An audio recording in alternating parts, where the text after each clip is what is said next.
Thank you very much. That's all. But we have a great dramatic finish. Oh, I'm sure you do, but Mr. Granson... doesn't just Hit it! Broadway, Broadway, we've missed it so. We're leaving soon and taking June to star her in a show. Bright lights, white lights, rhythm and romance. The train is late, so while we wait, we're gonna do a little dance.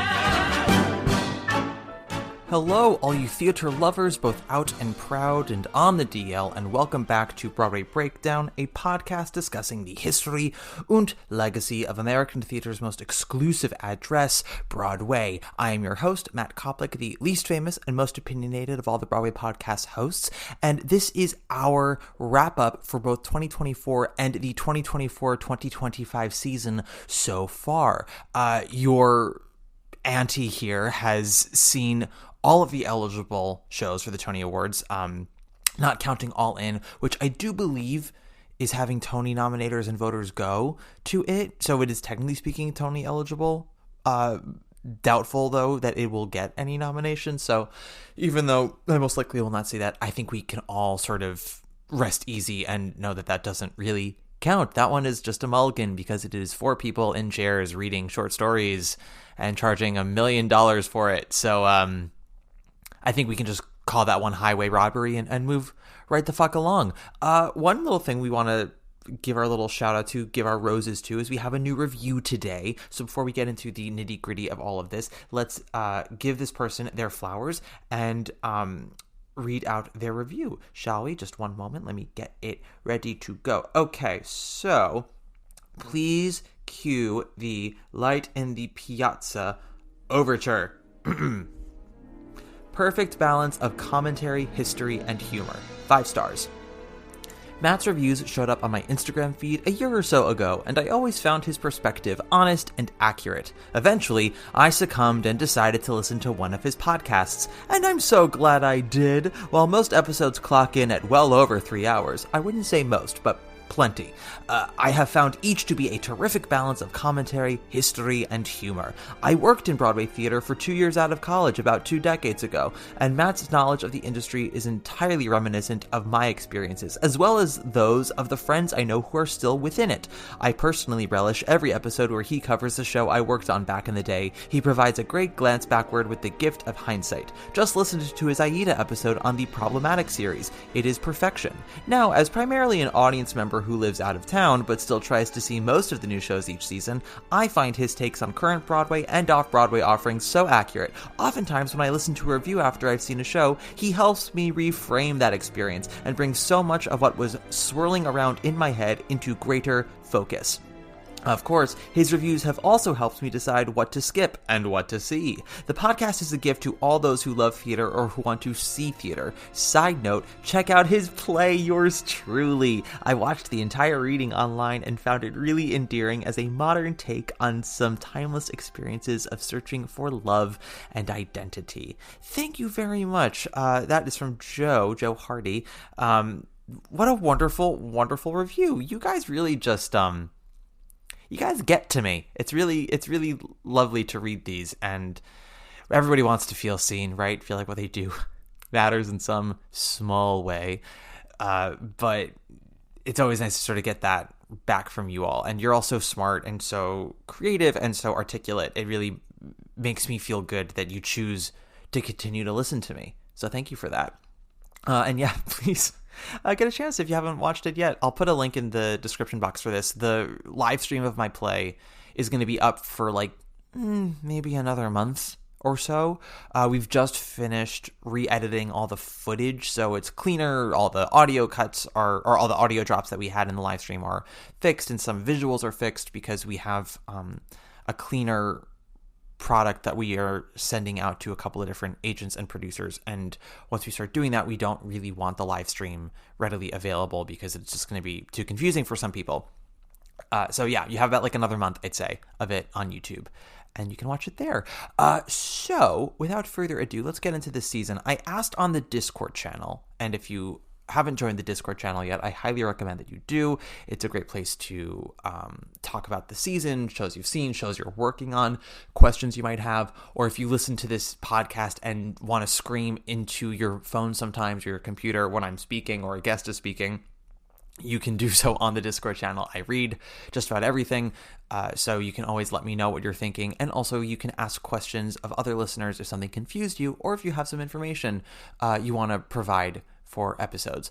But I asked on the Discord channel if what we wanted this episode to be. If we wanted it to be a ranking episode, if we wanted it to be a Tony prediction episode so far, if people wanted me to discuss the whole year of 2024 or just this season.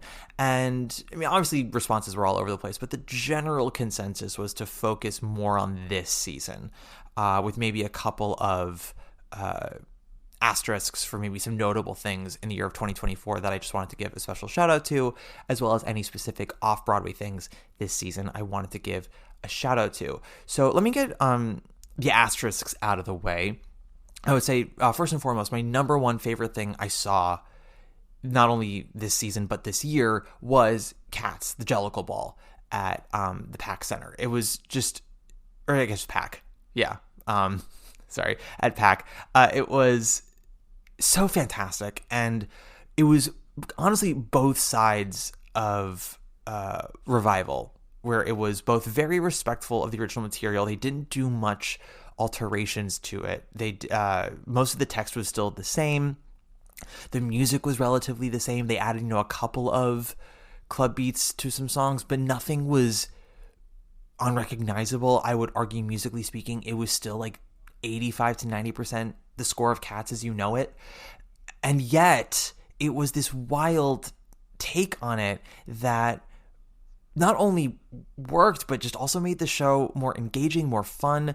And for me, it was a ball. I definitely had a couple of friends who did not care for it. And I have a few people in my life who refuse to see it because they are, just so distasteful of the show itself, of Cats. And so they just can't bring themselves to see it. But I thought it was an absolute blast, and I won't reveal my sources and I won't reveal too much, but I will say it's good to have your antennas up about this show because it is definitely coming. They've been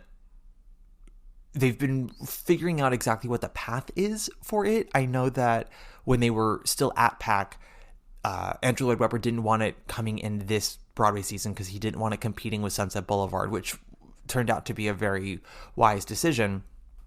And so they were debating maybe going to London and doing it there for a little while just to sort of keep the buzz afloat. And London might still happen, but I do know that it is going to be coming back to New York sometime in 2025. Possibly Broadway, possibly off Broadway. Again, nothing is signed, nothing is official. And last time I boldly released tea that I had, the plans changed and it did not age very well. So I'll just say, from my sources, the plan is for it to be back in 2025 in some very cool capacity. And I'm glad, because it was honestly my favorite thing of this season and of 2024. It was just delightful. It was exciting. It was fresh. And my only real complaint was that I thought that the space was a little too big for it. So being in a Broadway theater or a different commercial off-Broadway theater or whatever will, I think, be to its benefit. Sometimes a little more intimacy helps. A couple other things from 2024 that I really loved, maybe not just from this past season, but Jonah at the Laura Pels off-Broadway Roundabout Theater, starring Gabby Beans.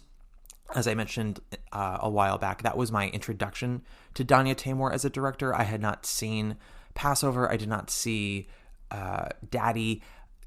This was my first Danya, and I really thought what she did with the play was wonderful. I thought the play itself was very strong, so it made me excited for The Outsiders, and I ended up enjoying The Outsiders a great deal. That was definitely one of my favorite things of last season, definitely of the new musicals. The Outsiders and Illinois were my favorites. I thought Encores had a relatively strong showing last year. I did not jizz all over myself in the way that our beloved Jesse Green did. I did not think it was the greatest season in recent memory.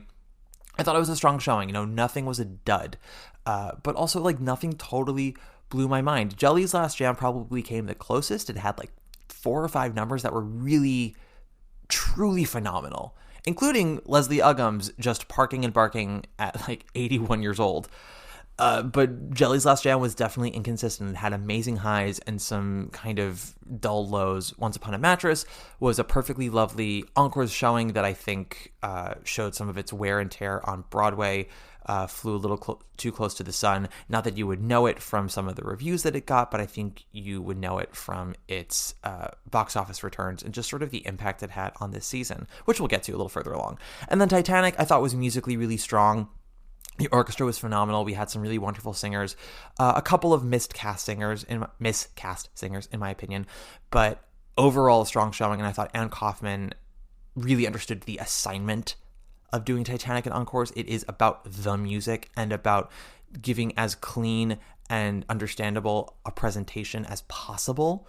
So she wasn't really doing anything that made you go like, oh my God, brilliant and inventive and high energy and whatever. Like enough staging to move the plot along while also having a very simple, straightforward presentation that it still felt honestly like a bit like old school encores with just a little bit of extra money, and I appreciated that. And then Ragtime was just this past fall, another one where I just feel we all kind of got a little too in our heads about it, with the political landscape and the grandioseness of an encore's musical showing. Seeing it at encores definitely showed to me that Ragtime is not for me a perfect musical. I wouldn't even say it is a great musical. I think it is a musical with moments of greatness, mostly in the score. But seeing it done just so basic, I was like, oh yeah, there's a lot of creaks here for sure. And we all know how I feel about La Director of that production. So moving right along. I think the only way I can really kind of move on from here, also a couple of other 2024 things, I guess, that weren't necessarily part of the season. Oh Mary at the Lortel was really special to me. I really enjoyed that. My London trip with my mother, which you can listen to that episode where we talked about the showings there. That was a really phenomenal trip, and we had some great times there. I guess what I'll just do is I'm going to kind of do a ranking, I guess, of the season so far for me. And then I'll just sort of go into both, I guess, Tony predictions as well as what I would do. Because it's very difficult to predict right now. We still have so many more shows coming in, and some shows have announced since we last sort of recorded the landscape of the season. So many things have changed. But we can sort of get into it a little bit and just sort of see and maybe kind of take safe bets on what's gonna land on Broadway and what maybe won't. So of the 21 shows, not counting the highway robbery of All In, my rankings so far are at 21 Left on 10th, 20 McNeil, 19 Tammy Faye, 18 Romeo and Juliet, 17 Home, 16 The Roommate, 15 Swept Away, 14 A Wonderful World, 13 Our Town, 12 Gypsy, 11 Once Upon a Mattress, 10 Job, 9 Death Becomes Her, 8 Elf, 7 Sunset Boulevard, 6 Yellowface, 5 Eureka Day, 4 Cult of Love, 3 Maybe Happy Ending, 2 Oh Mary, and 1 The Hills of California. Of course, that ranking is going to piss off so many people for so many different reasons. I have 2 very close friends who are going to be so upset with me for putting Sunset Boulevard so low, and I'm going to have 2 friends who are going to be so upset with me for putting it so high. So you just really can't win. Little breakdown of this rankings. So at 21, we have Left on 10th, which is just, I'm sorry, there's no way to beat around the bush here. It is 1000% the worst thing of the season. It is one of the worst things I've seen on Broadway. Part of me wants to say in a long time, but probably just ever. It's both doesn't have a reason to exist and is so poorly done. And with so many people involved who have done such wonderful work in the past, I don't understand what happened. Delia Ephron is a smart writer. There are definitely some moments where you're watching it and you're going like, oh, I can imagine reading this and enjoying it. Some people are much better for the page than for, the body and the mouth. And for the ear. I feel like Delia Ephron is someone who can write prose, but not necessarily dialogue. She can detail her life and stories of her life in a way that's engaging, but can't boil it down to something that's dramatic and dynamic. And I wouldn't say that Nora Ephron was a necessarily dramatic writer, but at her best, she was able to take the idiosyncrasies of everyday life and make them engaging and make them work in a structured story. And this just is not that. And Susan Stroman's direction, not only of the pacing and the actual literal staging, but the tone, her work with the actors, it's just all over the place. The style of the show, the design is ugly. It doesn't make sense. And if you look at the grosses, it's been plummeting. Word of mouth has definitely gotten out. The reviews were mixed negative to just flat out pans. This is the absolute mulligan of the season, unless something happens in the spring, which it could. Plenty of things happen in the spring that are giant mulligans as well. But for right now, this is absolutely the nadir of the 2024-2025 season. And it's baffling to me that it's still running, that it's going to try to make it to the end of its run. It's just hemorrhaging money.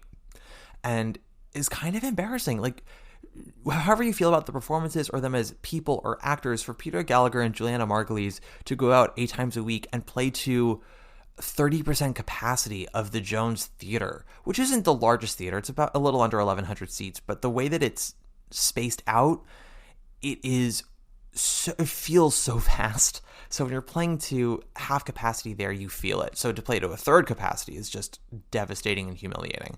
As someone who has played to 10% capacity before, believe me, sometimes you'd rather just cancel the performance. So that is 21, left on 10th. 20, McNeil. The thing about McNeil is that there are technical elements of it that are very impressive.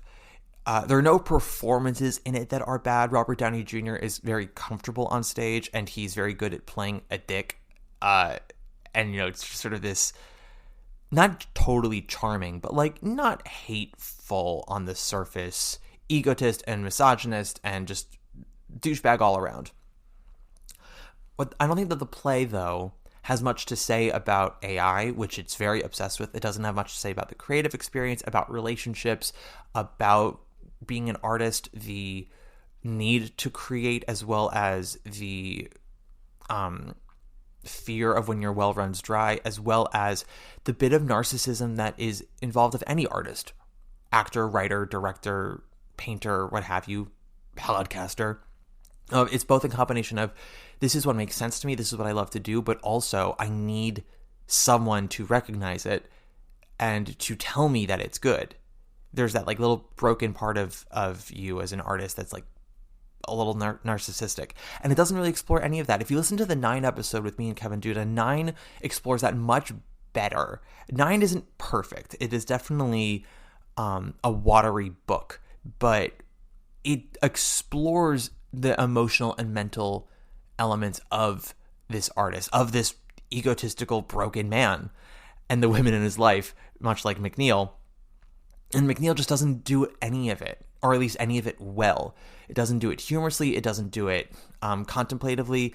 And on top of all of that, it is so forgettable. I walked out of the theater and I forgot 90% of what I had just watched. It slips through your fingers like nothing else. And there are some forgettable things on this list. We're going to get into it in a second. I would argue like the bottom 7 or 8 shows here are all sort of tiered out of duking it out of like purely just bad, misguided, and in poor taste, and then just absolutely forgettable. Because the two are different sides of the same coin of unforgivableness, right? Of, okay, it's atrocious, but my God, do you remember it? Or, it's not in poor taste and it's not poorly done. I just forgot so much of it. And you ask yourself, like, well, which is worse? Do you want to have a blazing memory of something that was just bonkersly terrible? Or do you want to see something where you're like, it was workmanlike, it wasn't the worst thing I've ever seen, just in a week I'll forget all of it? Because the truth is that there's also some stuff that I've seen that's solid, not even mediocre, just like mediocre plus. And I still forget about it. It may take me a little bit longer, but I eventually forget about it. I think that's true of a lot of stuff we've seen on Broadway the last couple of years, whether we want to admit it or not. just, think about all the shows that have had huge fan bases when they were on Broadway, and how quickly those fan bases weakened within a year or two when something else came along. It's partly our own ADHD as theater goers, but also just it shows you the lack of staying power of so many things. And McNeil has, I'm sorry to say, absolutely no staying power. Speaking of staying power, that brings us to 19 Tammy Faye. Literally no staying power. It opened and then ran for about a month before closing up shop. A lot of discourse about what made this flop. There was famously a letter from the director, Rupert Gould, that went to the company and backstage crew, and basically blaming the failure of the show on audiences and on the political climate and nothing else. And I'm going to say this. If you work in theater, commercial theater primarily, either reviews don't matter or they do. You can't say that reviews don't matter and then get raves and be like, oh my God, how wonderful. And we're going to talk about that in a second as we get a little further up in the list. Reviews are simply an opinion, right? And you can trust them or not trust them. But when there tends to be a general consensus in reviews, something is up. And when audiences aren't coming, something's up. When audiences are coming and telling people not to go, something's up. At some point, you do have to look inwards and go, something didn't connect. Even if this connected for 10 out of the 100 people in that audience, that isn't enough. It doesn't have to be unanimous, but it's got to be more than 10%, right? You have to sort of look inwards and go, I might have done a not good job, or not as good as I could have done. And to lash out and blame everything else, well, it's mentally reminiscent of a certain incoming president, is it not? I'm not the problem. Nothing I did was the problem. Everything else is the problem. It's X, Y, and Z.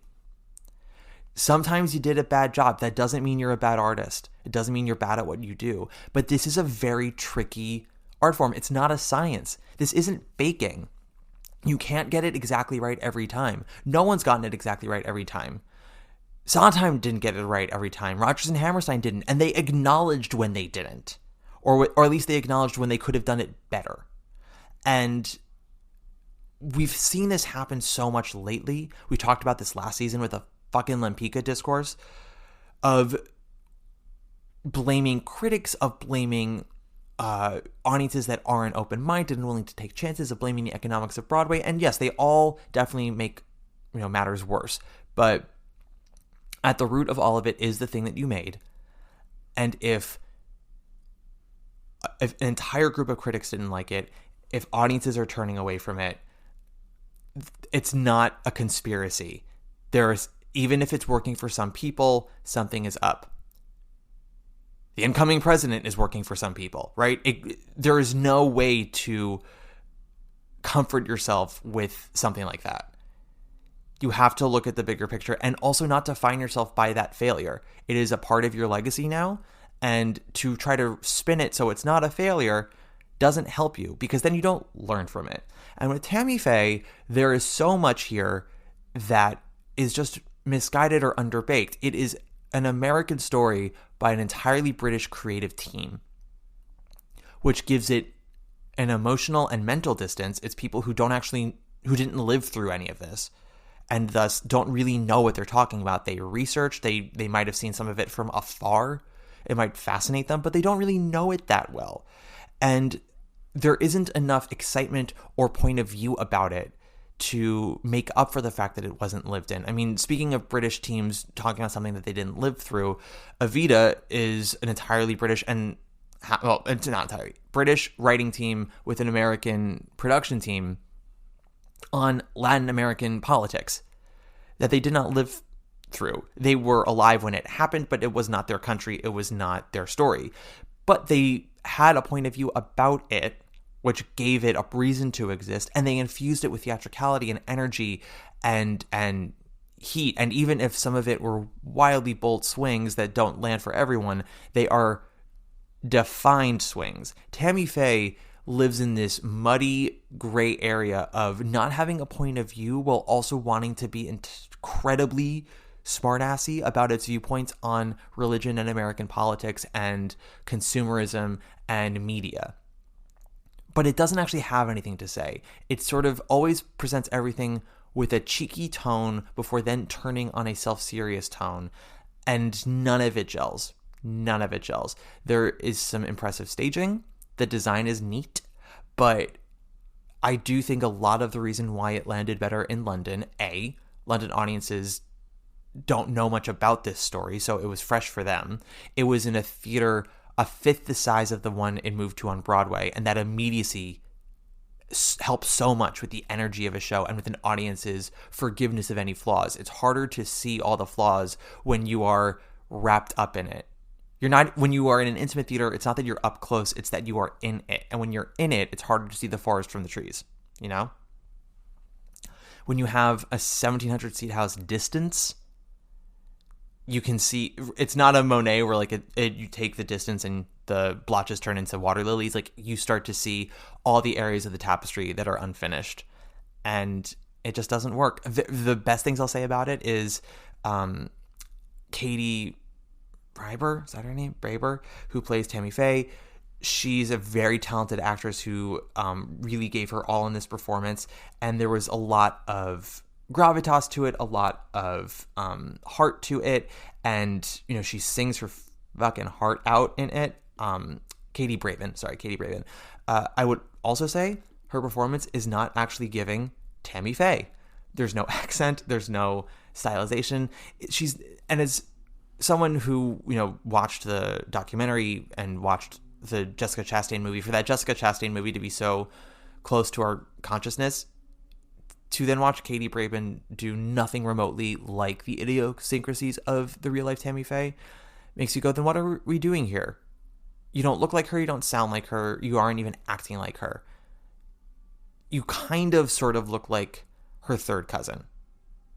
So this isn't even about Tammy Faye. And the musical doesn't really care about it being about Tammy Faye. It's more interested in the things surrounding her. She's a supporting character in her own show. And on top of all that, I forgot so much of it by the time it was over. This is not a Lempicka disaster or a Diana disaster. It just sat there on that stage, and it was a giant why. What was for me half disaster, half why was Romeo and Juliet at 18. And Shakespeare is tricky because it should be exciting, and we shouldn't hold it with curator gloves. You know, it's supposed to be alive. It's supposed to be energetic and feel spontaneous, and you know, so there's so much murder and suicide and fucking in Shakespeare. He has so many dick jokes, and to just treat it like it's vegetables, like it's homework, is really detrimental. And so I applaud this production for not wanting to do that, for wanting to make it as current as possible. What it showed me was that what's current, not only is it not for me, but there's just such a what the fuckness about it. It's an ugly production, beautiful lighting, but like the aesthetic of the production is ugly. I don't understand the point of all the teddy bears. There's no style to it, and maybe that's a Gen Z, Gen Alpha thing of, you know, throwing together whatever, but I don't think that's true either. Like, it wants to have some of the Euphoria elements of it, but Euphoria, say what you will about it, has style. It has maybe too much style. You know, it's Degrassi or Skins meets Baz Luhrmann. And Romeo and Juliet kind of wants to do that. And when it's trying to do that, it feels so, how do you do, fellow kids? Where Romeo and Juliet works is purely with Kit Connor as Romeo. And am I biased a little bit? Maybe. I think he's a very, very handsome boy, and he's very, very talented. But he is genuinely good in this. And he sticks out like a sore thumb because the truth is that no one else really is. Not Rachel Zegler, not Gabby Beans, who was so phenomenal in Jonah earlier this year. Everything else about it feels misguided or underbaked, or, you know, not thought through, or just, you know, it's like the Broadway equivalent of doing a million hashtags and doing a lip sync on TikTok to go viral, even though you don't understand what it is that makes something go viral. It's just so much glitter and K and and try-heartedness. It was not for me. It wasn't for anyone else I know. I don't know anyone who liked this. I think guest of the pod, Juan Ramirez, wrote a good review for it, but, that's fine. I'm glad he enjoyed it. But yes, this was a combination of both forgettable and misguided, part disaster, part why, with, I wouldn't say awful intentions. As I said, I appreciate when artists try to make Shakespeare, hot again and make it hit. But this just was not it. But then we have the opposite end of the spectrum of just absolute forgettableness, which was Home at Roundabout this summer, first thing of the season.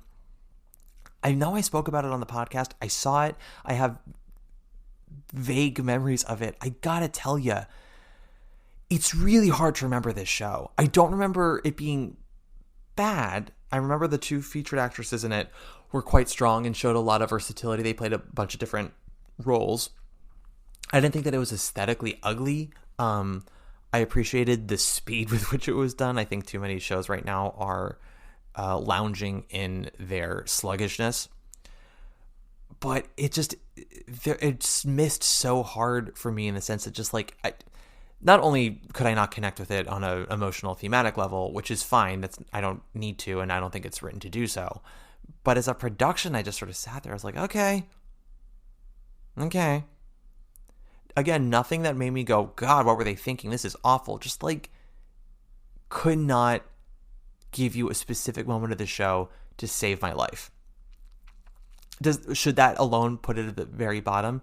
Perhaps. But it's hard to put it at the bottom when something like Left on 10th or McNeil stick in my mind of just like such awfulness. Whereas Home is so low because of just how forgettable I found it.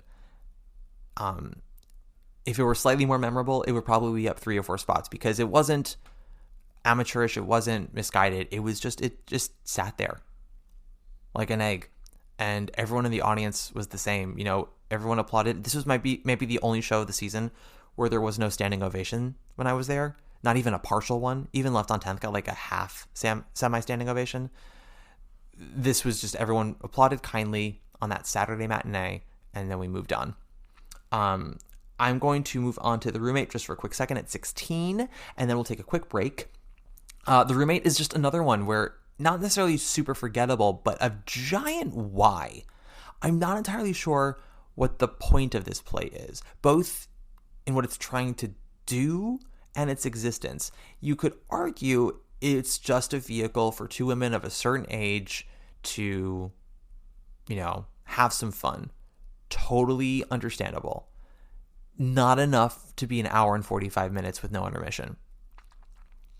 And if it is meant to be about just having fun, this production doesn't really endorse that, at least not for a very long time. It starts off okay with the odd coupleness of Mia Farrow and Patti LuPone. Mia Farrow, I would argue, is the more annoying character that has more to do and has the more interesting arc of the play. Even if the arc is kind of bizarre and makes no sense, it at least is an arc. Patti LuPone's character really exists in the first half for Mia Farrow to react off of, and then in the second half to react off of Mia Farrow. And she does her job. I wouldn't say she does much more than that. Patty's a very emotional actress. Sometimes she can be incredibly dropped in, and sometimes she can be incredibly indulgent, like the best of them, because again, as an artist, you are taking swings, you are trying things, and it's up to the people out in the dark, the director, the audience, to inform you what's working and what's not. And it just doesn't seem like she or Mia were really given much definition in their direction. Because Mia, while she starts off strong and you're surprised to, enjoy her as much as you do, for me, by like the 30-minute mark, I went, oh, I understand exactly how she's performing this. And I can predict what her line reading is going to be in the next scene. And I was always right. It didn't make her line readings, less enjoyable or not good. It just made them unsurprising to me.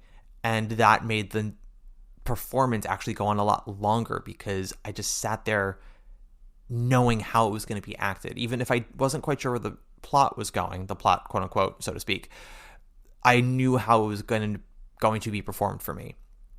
And it's the whole thing just sort of feels kind of like, the design is very sleek and stylish and sophisticated, which is odd because the whole point is that it's supposed to be in the middle of Iowa, where there's and Mia Farrow's character having no style or anything, and the odd coupleness of their relationship and the bonkersness of both of their backgrounds and the new information we keep hearing and the things that they say yes and to with each other. But it all just happens so casually, with no inventiveness in either staging, in performance, in plot. And it tries to go for this emotional beat at the end that I don't think it earns. And I will say this for it, like, there are moments that I remember for sure, much clearer than anything in the shows I've just listed. And it's not insultingly bad. And if you found it funny, that probably helped a lot. I didn't find it terribly funny. But it was just, this was a giant why for me. Giant why. Especially for someone like Patti LuPone, who talks such a big game about Broadway as a theme park now. There's so much garbage. We aren't giving, opportunities to new voices. I'm like, okay, well, what was it about this voice that made you say, I want to go back to the Broadway stage after giving up my equity card and making such a public showing of how I feel about the state of Broadway? What was it about this play that did it for you, Patti? Was it just that you wanted the job? Was it that you wanted to work with Mia? Was it that you wanted to work with Jack O'Brien again from your Juilliard days? Did you just want to have fun playing a vegan lesbian? I don't know. But I will say this. If I had read this play and was looking for something to do and was bemoaning the state of Broadway, which I always am, I can't tell you that this play would have done it for me. Not the story, not the character. I would have had more questions about why than questions about how.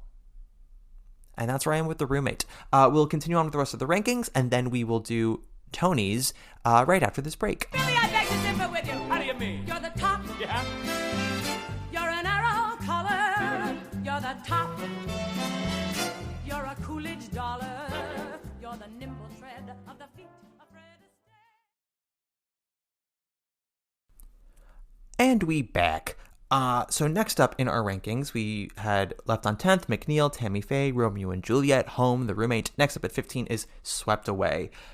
This is the first item on our list that has a New York Times critic pick that I just don't agree with.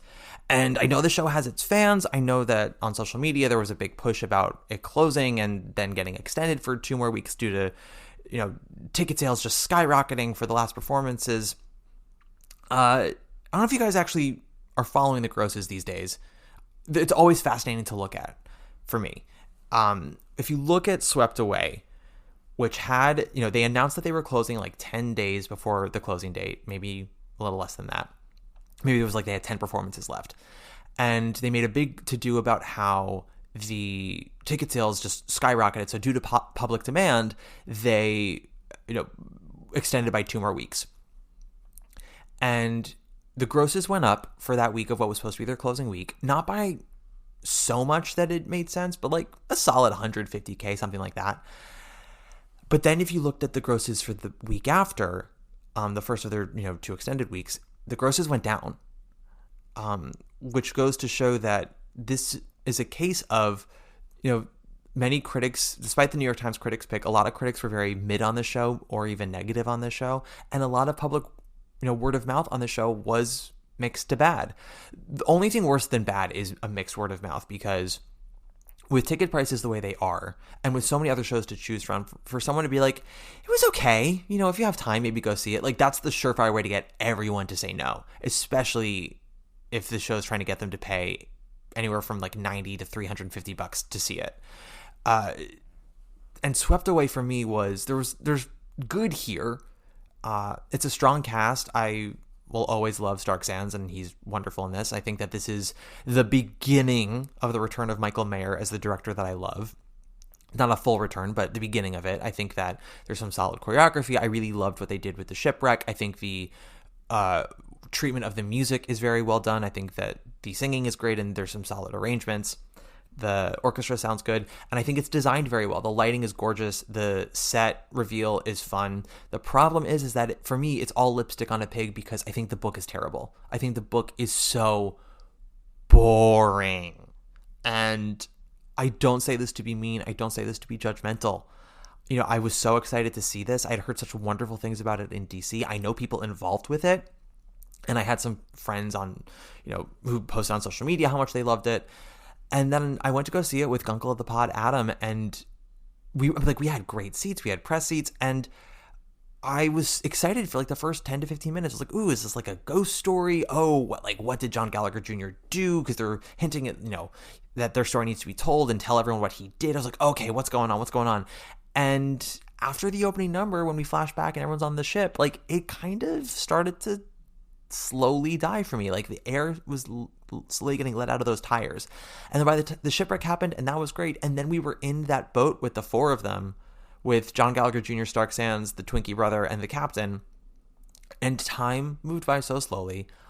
I understand part of the reason dramaturgically that is, you know, we're feeling what they're feeling, which is the weeks of being isolated and thirsty and hungry and tired and on the brink of death. But we also have to still be engaged. And when you're just feeling exhausted by the longevity of a passage, there's no way that anything could be engaging. People who have loved the show have blamed its lack of success on the fact that it is just so dark. It's not dark. Even the cannibalism stuff, that is spoken of, you know, it happens, but we don't actually watch it. And it's 30 seconds max of a 95-minute show. It's not that it's dark. And if you think that I didn't like it because it was too dark for me, like, bitch, you got another thing coming. You're talking to the boy who went to go see How I Learned to Drive, the Pulitzer Prize winning play about a woman and her groomer, her molester, and their years-long situationship.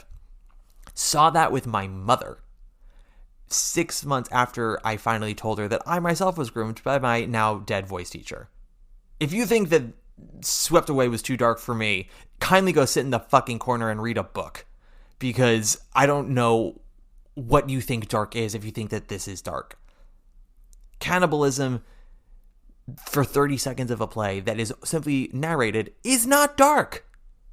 Hot take, spoilers, not dark. Like, I just don't know what we're doing here. Like, if you think that that is upsetting or controversial, watch the first 4 minutes of the Lacusa Wild Party when Mandy Patinkin comes out in blackface. Like, my lord, that's not it. That's not the one. Learn what actual dark is. Go out and see some of the world and then come back into a theater and tell me that that is dark. It's not. I did find it boring, though. And it's not without its merits, but it just isn't for me. I'll put it that way. And it wasn't for a lot of people, because even after the push in the extension with the ticket sales, it's not catching on in any way. Here's what people say on social media, and then there's what actually happens. And I, have a lot of respect for the performers. They're all very talented, and I hope they find work again soon. But it's also not the job of an audience to go see something and then tell everyone else to go see it if they didn't like it, simply because it's a new work. It's the court of public opinion in theater. If word of mouth is bad, it's not because the public is, not ready for you. It's because you are not ready for the public. You still need to be worked on. We love to talk about, West Side Story wasn't raved about when it first came out. Sweeney Todd, was sort of divisive with people. Sweeney Todd won 8 Tony Awards, had a rave review from the New York Times, and actually did have good business. It was just simply too expensive to keep running the way that it was. But for what that show was when it first came out, that was not a failure outside of not making all of its money back. West Side Story also, by the way, made its money back and ran for almost 2 years and did actually get strong reviews. It got very respectful reviews. Maybe not the raves you'd expect for, being introduced to that show, but it did not get swept away reviews. And it was nominated for Best Musical. It did run for almost 2 years. It did get a movie version out of it. Like, we like to think that so many shows were denied their first go around and then it took years for everyone to catch on. Very rarely does that happen. Honestly, you see that more with like Shakespeare and Ibsen, less so with musicals and plays of the 21st century and the 1900s. Yeah. I mean, I think the only things you can really think of are something like Evita, which got mixed, muted responses from critics on Broadway, but that show was an audience hit, like right out the gate it was. Trying to think what else, like Wicked also, not really respected by critics, but again, out the gate, an audience favorite. And I think that a lot of the issues critics have with Wicked are absolutely fair. It's just that for a lot of us, it doesn't matter. Yeah.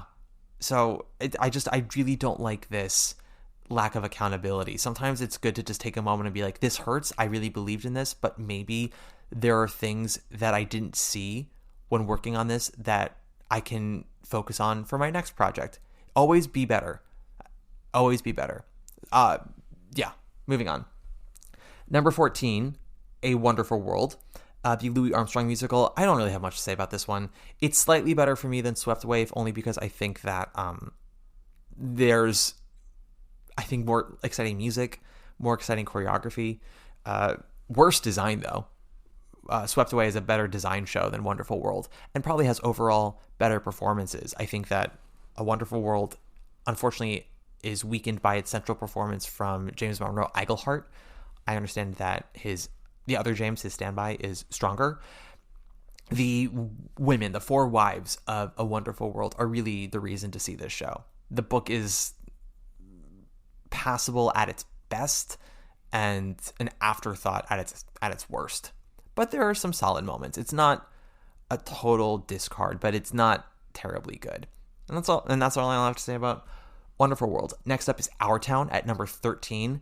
We're still not in the land of me giving recommendations here. This is another New York Times critics pick. And something I've learned about Jesse Green is that if he loves a show, play or musical, if he thinks that it is objectively great, it doesn't take much for him to give a revival of it a critics pick. You have to really fuck it up so hard for him to give it a critics pick. And I will say this for this revival of Our Town. They do not fuck it up so much that you can't recognize the greatness of the play. Because Our Town by Thornton Wilder is one of the great American plays. It just is. All it takes is one solid production of it for anyone to see. Unfortunately, a million terrible productions are out there, and it's been so heralded that it's so easy to roll your eyes at it, right? But it is just genuinely a phenomenal work. And you recognize the greatness of it in this production. But that's about the best thing I can say about this production. Kenny Leon as a director, I've never found him necessarily to be much of a visionary. Not that anyone has to be. I find him mostly to be a respectful director of text. He'll do a very tasteful job. He'll do a very controlled job as a director. His superpower, I've always felt, was in casting. I felt that his productions in the past were almost always well cast top to bottom. Fences, Top Dog Underdog, Pearly Victorious, Raisin in the Sun. This was the first time where I was like, oh, I think that this is like jarringly miscast. So many people are in wildly different productions of Our Town, different levels of quality of performance, and sometimes it just felt like everyone was speaking different languages in different times. By trying to make it so universal, an Our Town for our time, and made it a mishmash of an Our Town, and it felt both so try hard and also so I don't even know the word to use for this. So try hard and so laid back. Like, there was so little on that stage that I felt was thought through. Like, the text was doing all the work for them while also like trusting that the actors would do what they do. But even if you have 10 great actors who all give very different energies, that clashes. We saw this with Uncle Vanya last season. We see it all the time. Like, you have to always be wary when you see a casting announcement of like a bunch of actors who you love. Ask yourself, like, well, are they do they all fit into a world together? Because sometimes they don't. I don't think that Katie Holmes fits into the same world as Richard Thomas, who doesn't fit into the same world as Julie Halston. And Julie Halston and Jim Parsons probably fit into the same world, but that's about it. Honestly, my favorite performance in this show was Donald Weber Jr. as the choir master. And I do know Donald a little bit. It's been many years since he and I have seen each other, but it's not because I have met him before that I think so. I thought he found the most meat in his role, and it's a relatively small one, and I was very impressed with what he was able to do with so little stage time. So he's definitely a contender for my fake Tony categories at the end of the season of like, I see what you're doing in TBH Bravo performance of the season. He's definitely a contender for that right now. But yeah, that's all I can really say about Our Town. At number 12 is Gypsy, another one of Jesse Green's critics picks where it's like, well, Gypsy's a brilliant musical. And he loved Audra, I understand. This was an interesting case because when I talked about earlier with Tammy Faye and, you can't say that critics don't matter when they dislike you and then use quotes from the reviews when they do like you as justification for what you've done. Either they matter or they don't. And I do think that critics matter. I think that opinions on things absolutely matter. You can have reverence for some and maybe disregard for others. In the last 3 years, I've pretty much decided that I don't trust Jesse Green. Even when he and I agree, I don't trust him. It's more like, oh, a broken clock is right twice a day. Like his review for Hills of California, I was like, yeah, right on. But I don't think that makes you a great critic or have great taste. I think that you and I aligned this one time or one of these few times. Because I didn't read the reviews for Gypsy. I just know that they were all mostly positive. But people kept contacting me about them because I wrote my last Instagram review for Gypsy. And I wanted to discuss why this revival disappointed me so much. It's, again, not an absolute disaster. It has moments that I wanted to fucking scream. But it has other moments that are totally solid. There would be 45 seconds, straight 45 seconds where I was like, I love this. And then it would be 5 minutes till we got those 45 seconds again, which sounds kind of snarky and catty. But, I mean, for a show like Gypsy that it's 2 hours and 45 minutes, for every 5 minutes to get almost a full straight minute of oh yeah, this is what I want, it's both exhilarating and frustrating because it's just enough of a taste that you know what you could have, but it's constantly interrupted, a constant stream of interruptions of what I loved with things that I thought were mediocre or bad. And I wrote all of this in my review of, being disappointed because I love George C. Wolfe. I think he's one of the smartest men to ever work on Broadway and truly does things that are in your face. And I was so excited to see what he was going to do with this Gypsy. This is a man who loves the 1920s and 30s, brought on a design team that has done this era before. And I was like, oh, this is a production that you're really going to smell the grease paint and you're going to feel the heat from those stage lights. And it's going to be sweaty and maybe even a little sexy, and it's going to have style. And I found it to be a relatively cold production and a methodical one. And I saw it about 3 or 4 days before they froze it. And then they had three frozen performances, and then critics started coming for a full week. And I had friends at the critics' performances, and some were like, you should come back. It's settled so nicely, and Audra's great. And then I had some who saw it and were like, no, what you said is accurate. So the question, I guess, is for some of us, are we hearing what we want to hear? Are we seeing what we want to see? Are we informed by predetermined viewpoints on Gypsy because it's been done so many times and most likely at least once to our specific liking? I like Gypsy that is fast-paced with a specific direction and viewpoint and really focused in its determination. And this, for me, was not that. It was so insistent on finding the humanity of Rose and empathizing with it that so much of the monstrosity of her character and the shallowness of everyone's dreams weren't really coming to the surface at all. And that was upsetting to me. I really wanted to see that. There was emotion to it, but it didn't feel earned and it didn't feel cathartic in any way. And on top of that, they did make some changes that I was like, the fuck are we doing here? The whole strip is a giant shit show. And I don't understand how anyone can, argue otherwise. And I've had people be like, well, yeah, no, the strip was not good, but I loved the rest of it. I'm like, then it's not a great Gypsy, because arguably before you're building to Rose's turn, you are building to the strip. So if that first one doesn't land, Rose's turn for me cannot be the second sucker punch. It's a 1-2.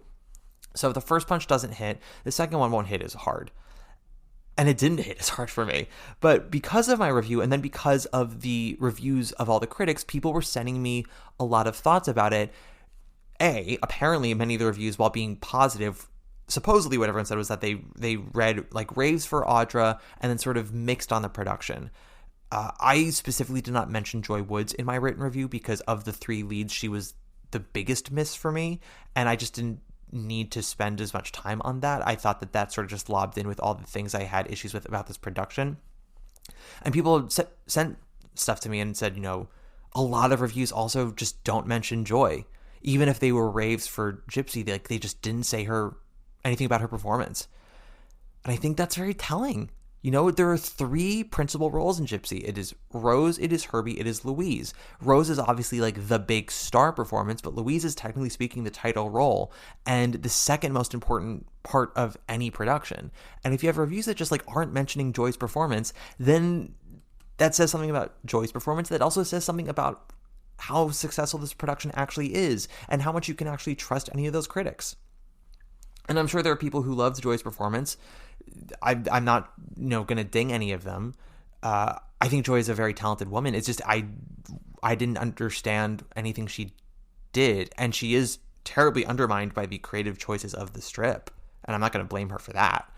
But it was so much of a miss for me. But again, when people sent me these reviews and go, oh, well, does this change your mind at all? You're the outlier here. Why would it change my mind?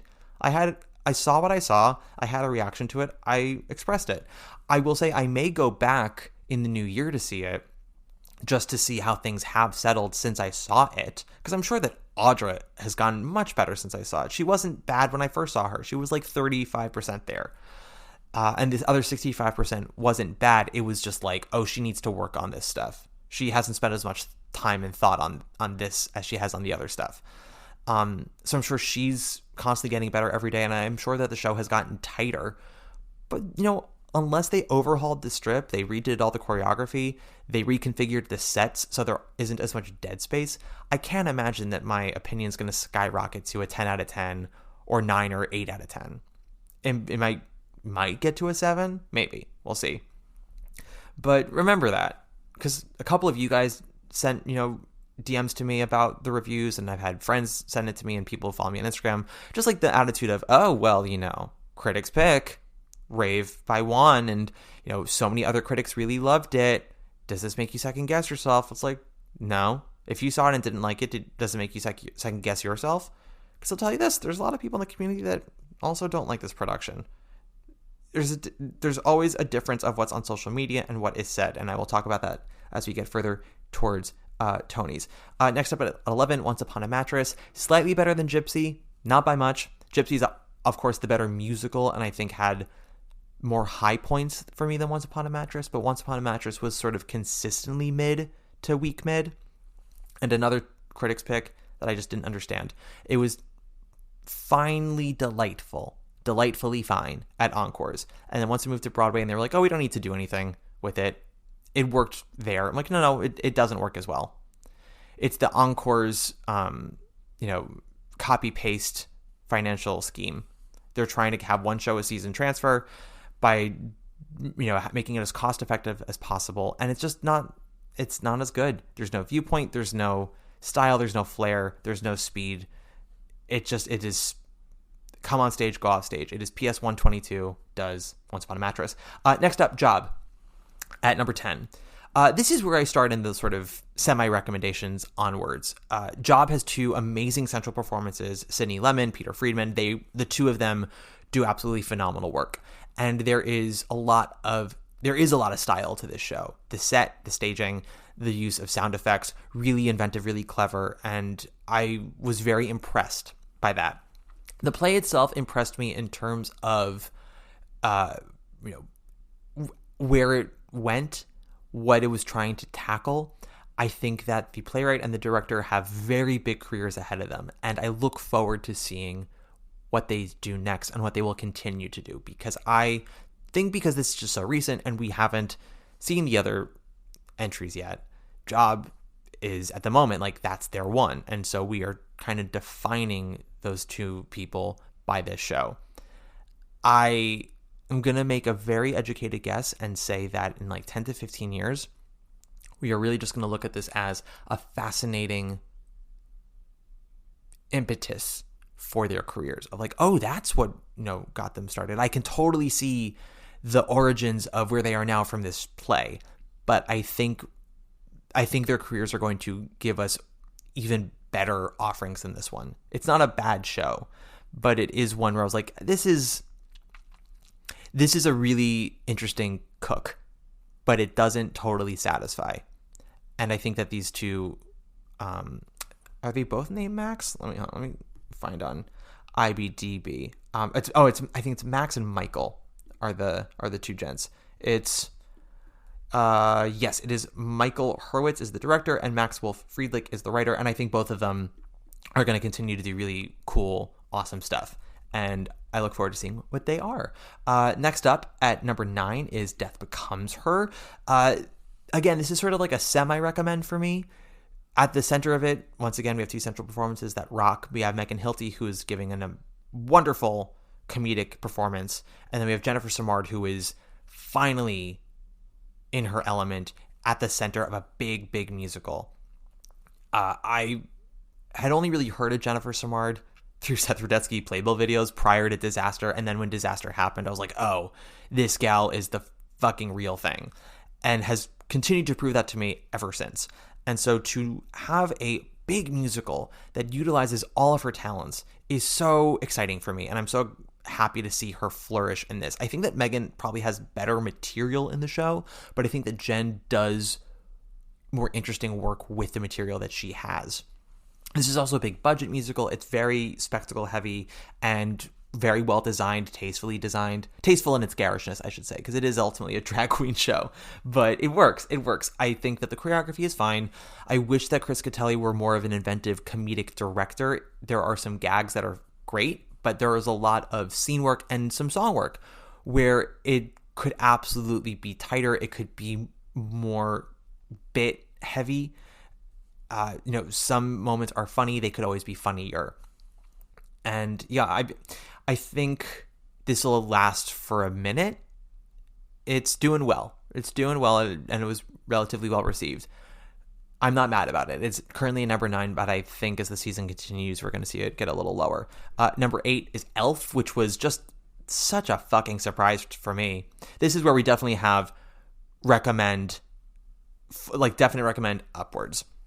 Because Elf is a musical that I'm not sure I love. I think it's a B musical. A lot of catchy tunes. It's a very respectful adaptation of the movie. It follows it pretty closely while also kind of changing a few things here and there so that way it works for the stage. And this production, like on a physical level, is very much a touring production. It's got a computer screen, backdrop to help us go from scene to scene, but it is also flanked by other flats and movable scenery. It doesn't fully rely on the screen. It does some other things. I think it makes as good a use of all of that as it possibly can on what is clearly a very limited budget. I also just think it's well staged, well choreographed, and very well cast.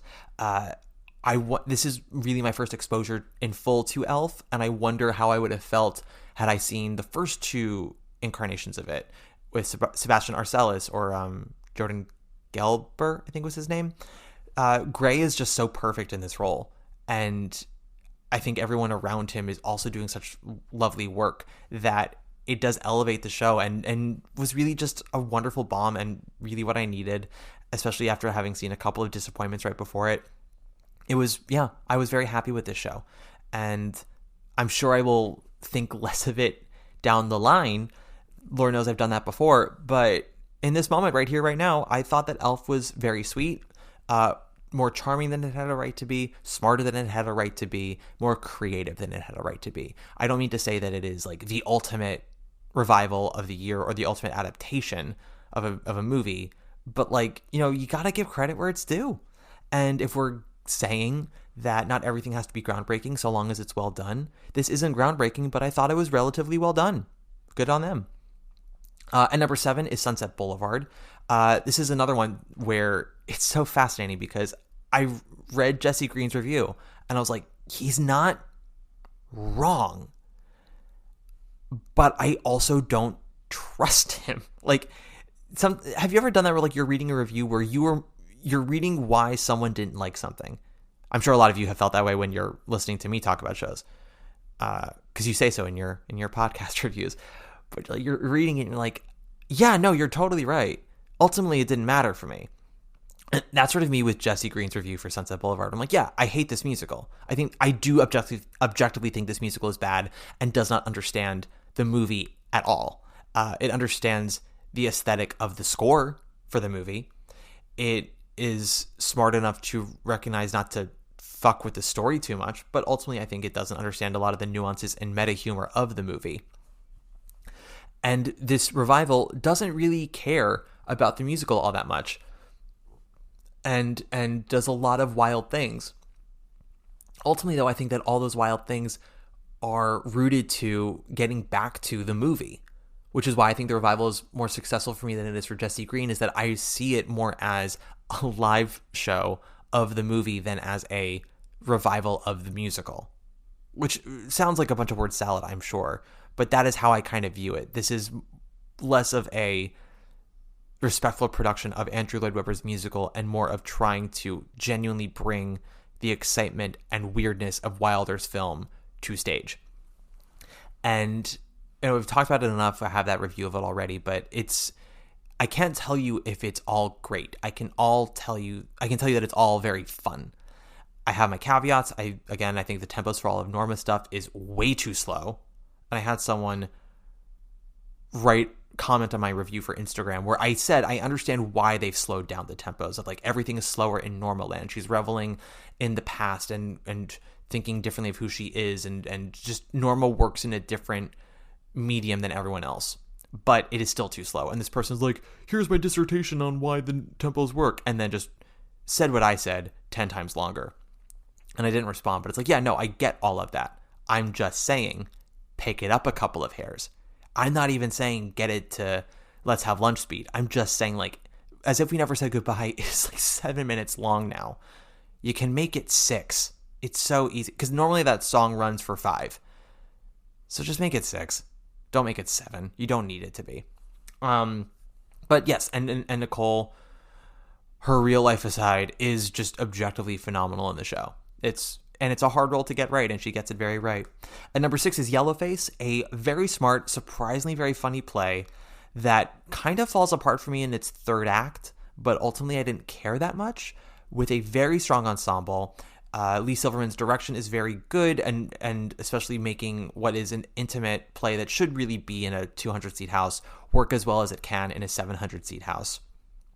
I'll just speed through the rest of these guys because these are a little more current. At number 5 is Eureka Day, which, again, I said, a fascinating conversation with a phenomenal central performance by Jessica Hecht, and the rest of the supporting cast is also very strong. If they're not quite at Jessica's level, it's because Jessica's fully giving a 10 out of 10 and everyone else is giving like a 9 out of 10. I'd say Tom Middleditch is probably at an 8.5, and the other actress I can't think of, but the one who's having the affair with him in the show, she's probably at an 8 out of 10. But Amber Gray, Bill Irwin, both 9.5s out of 10. Not as strong objectively as a play for me as the next one, which is Cult of Love at number 4, but I do think is much better at diving into these messy conversations than Cult of Love is. Which brings us to number 4, Cult of Love, which, as I said, just stronger play structurally. I think most of the characters are more interesting. Also an incredibly tight ensemble. I think everyone in Cult of Love is great and pretty much across the board equal. And it's a little funnier to me than Eureka Day. Eureka Day has one extraordinarily funny sequence with the town hall Zoom. And then everything else has a lot of great moments. I think Cult of Love is more sort of like constant tension that breaks with like some really dark humor every couple of minutes.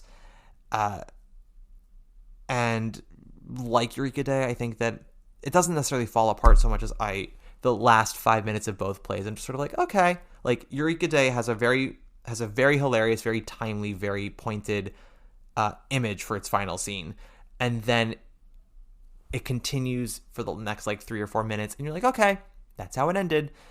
That's fine. That's fine. It's fine. Cult of Love made me a little more upset with its ending, not like on a emotional, political level, just on a dramatic level. It's like, I don't like that. I think that's kind of either it's both a cop-out and also not as strong a way to maybe make the point you're trying to make about family and the cult-ish mentality people sometimes have about it. But both are really strong plays overall. And I'm glad that they're here. Number 3, maybe Happy Ending. Again, a wonderful surprise. My 2 biggest caveats are, like all Michael Arden productions, if you're going to see it, try to get as center of the theater as possible. Sightlines are absolutely an issue. They will not be such an issue that you will hate the show if you're, sitting on the sides of the orchestra or mezzanine or balcony. But you don't realize actually how many small, crucial things you're missing until you get a dead-on view. Which is a shame because for a show like this, there's so much beauty happening on that stage that you want as much of the audience to see it as possible. Because we're not even talking like, 85% of the audience is seeing what you need to see. It's just that 15%. Like, no, I'm talking like maybe half the audience is seeing everything that you're supposed to see. And then the other half is kind of seeing 75% of the stage or 75% of the images. My other only caveat is that it does take a while to wrap up at the end. The last 15 minutes feel a bit sluggish, and the ending is very sweet. I, have my thoughts on how maybe I would have chosen to end it the way they did, but we've talked about that already, and it's also not my place. The writers wrote the show they wanted, and the way they wrote it is not bad at all. It's just like my sort of, that's like a nice flavor. I would have added this flavor too, but sure, no, totally works. Otherwise, it's a really lovely show. Helen J. Shen and Darren Criss are both wonderful. I think the score is really great. Very strong lyrics. The music is melodic and catchy. It's also not like a big belty show, which I fucking love. They just really let them live in their voices and be characters and actors, and it's great. It's definitely Michael Arden's most inventive staging and use of technology and scenery to date. And I'm glad that it is catching on. I don't think this is ever going to be a blockbuster musical, but it seemed kind of DOA when it opened. And through sheer willpower and genuinely good word of mouth, the show is catching on. And I think has a really good shot of making it to the Tony Awards, which is important because it should. And if it does, it'll be a major contender, and I want to see it be. Next up at number 2 is Oh Mary, which, craziest surprise of the season of just how well it has done. Never would have thought. And we love to see it. We love to be surprised this way. When people talk about like, Broadway's too commercial, audiences only want to see what they know, they want a sure thing. I'm like, tickets are so fucking expensive now. Audiences want to know that they're going to get their money's worth, whatever that means. But more often than not, New Yorkers decide what the hot ticket is before tourists do. Think about Hamilton or Rent or A Chorus Line. They all started off Broadway like Oh Mary did, and were huge hits off Broadway that transferred to Broadway with all of that same buzz and excitement. So when the tourists come and they hear about what the hot tickets are, that's what they want to go see, whether they like it or not. Like, they can at least have bragging rights of having seen the hot thing. And Oh Mary is just a genuine word of mouth buzzy hit.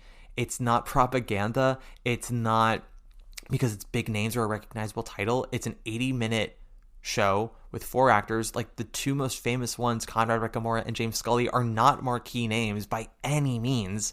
If they were, Here Lies Love would still be running. It just caught on in a way that is really hard to do, but when you see it happen, it's great. And it's a fun play. It's well structured. It's tight. I did prefer it a little bit more off Broadway, but they have kept a lot of the weirdness and energy intact for Broadway, and it's working for them. So props to you, mama. And then at number 1, we have Hills of California, which I can't say enough amazing things about this show. This has been a really good season so far for plays, similar to last season. Hills of California, I loved it in London, except for the third act where my mom and I both felt it kind of started to fall apart. It was the most avant-garde. It was the weirdest. It was the most Jez Butterworth of all the acts, but it didn't land as well. And for Broadway, they shaved off 15 minutes. They cut a full plot line out of that third act. They did some restaging of some critical moments, and they added, a connecting line from certain parts of the third act that weren't really connected before. And they streamlined most of the arguments so it was less shouty. They added more humor.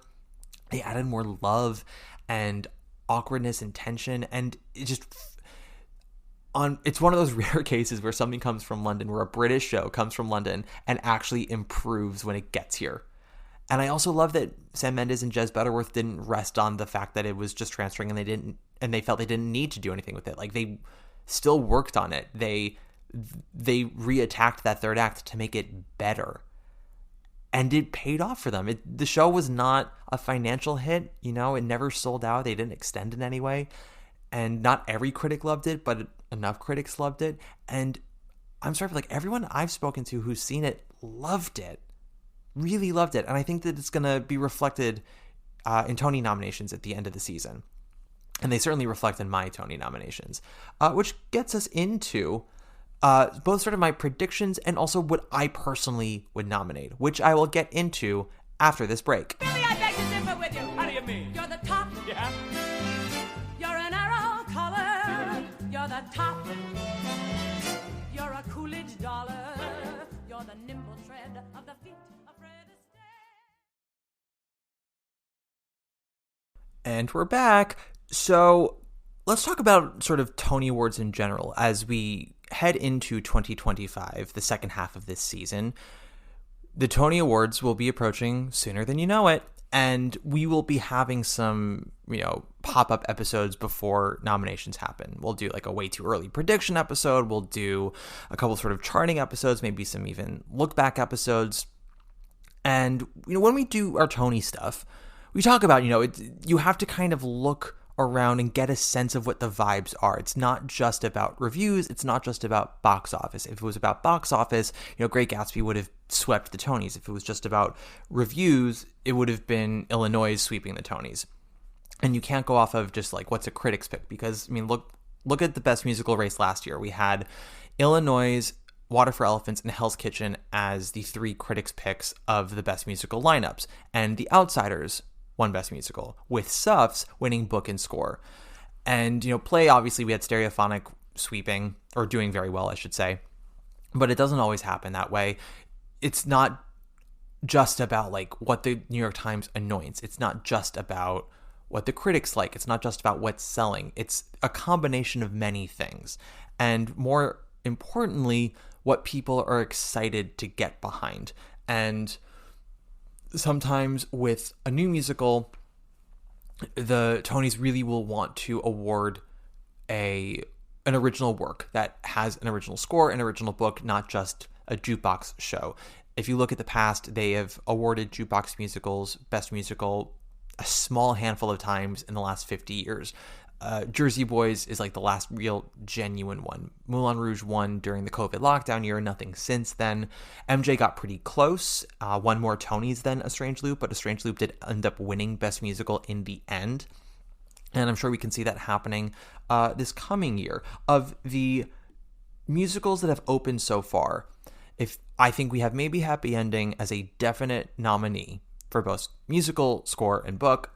I think Darren Criss and Helen J. Shen have strong chances of getting nominated. Probably Darren Criss more than Helen, just because his field is a little more open than hers is. We already have in leading actress of musical of what's open so far, Nicole in Sunset very much leading the charge. Audra kind of coming up right behind her with great reviews and a revival of Gypsy that is selling very well, and Gypsy is more well regarded than Sunset Boulevard. There's just the magnitude of Audra being a 6-time winner, doing a role that many consider or considered her miscast in, being the first Black actress to do it on Broadway, and critically triumphing, and box office wise being able to sell it.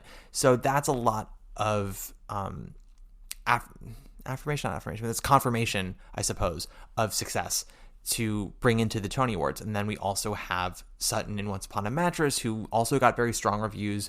The show was sort of what it was, and Jennifer Samard and Megan Hilty in Death Becomes Her just kind of coming in hot as the two absolute ultimate reasons to see that show. And that show is also selling rather well right now and got better critic reviews than I expected. I mean, good for them, right? So it's just, and that's not even counting Boop coming in with Jasmine Rogers and Adina with Redwood, whatever that ends up being. Darren at the moment is kind of, his only real competition of shows that have opened is Tom Francis for Sunset Boulevard. Much as I would love to see Gray Henson nominated for Elf, I don't think it's going to happen.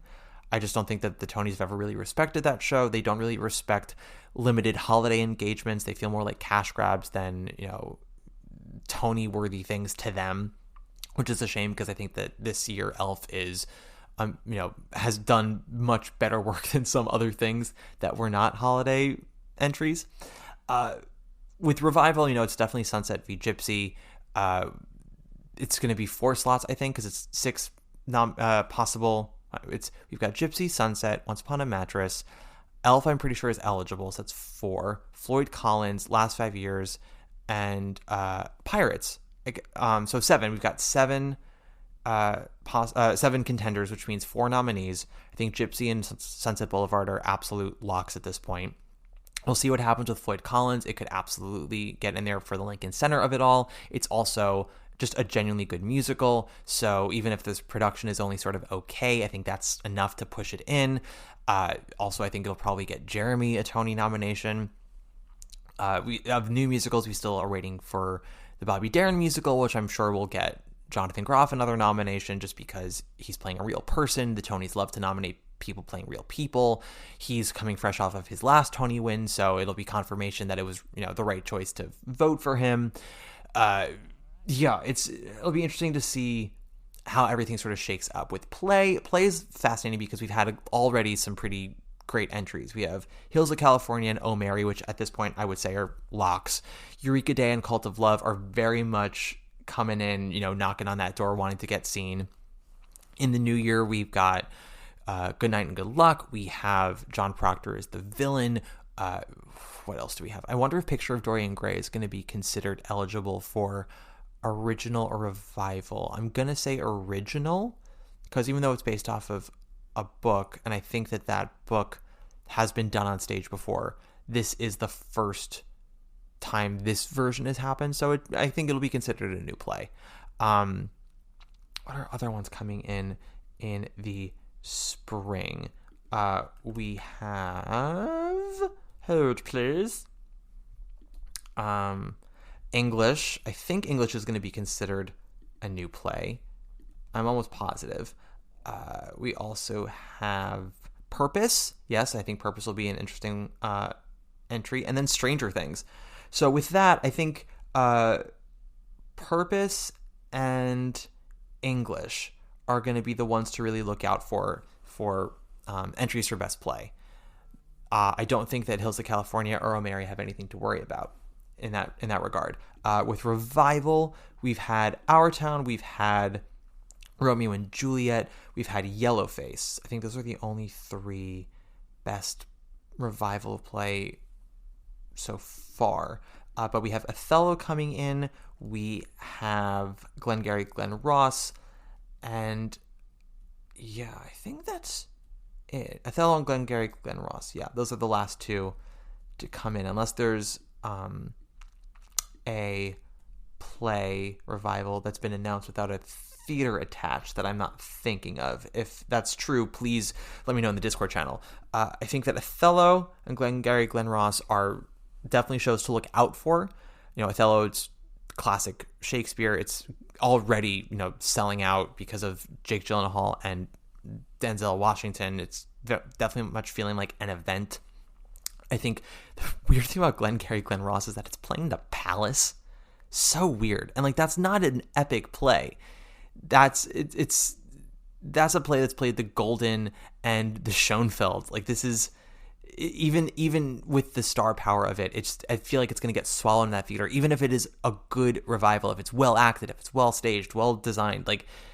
I don't know how that's going to land in that theater. It's so odd. It's very odd to me. But I do think that they are already just like on the surface level solid entries for best revival of a play, and then it'll probably also be Yellowface and Our Town. I would say those are probably going to be the 4 revivals, unless we have 3. We have Romeo and Juliet, Home, Our Town, Yellowface, Othello, and Glengarry Glen Ross. Okay, so now that's 6. So I think we are going to have 4. So yeah, I think that's going to be the 4. We'll keep you guys posted as we keep doing predictions as the season continues. I think that other performances to sort of be on the lookout for as we get into Best Musical and Best Play. Look out for Buena Vista Social Club, which got very strong word of mouth at Atlantic Theater Company. I understand that the leading actress, Natalie. Sorry, I'm trying to look up everyone's names as I do this, but sometimes my internet is fast, sometimes it's slow, and sometimes IBDB decides to help a girl out, and sometimes it decides to fuck me in the ear. And as of right now, IBDB refuses to help me out. But Buena Vista Social Club, the leading actress's name is Natalie Venetia Belkin, who I remember playing Gary Coleman in Avenue Q.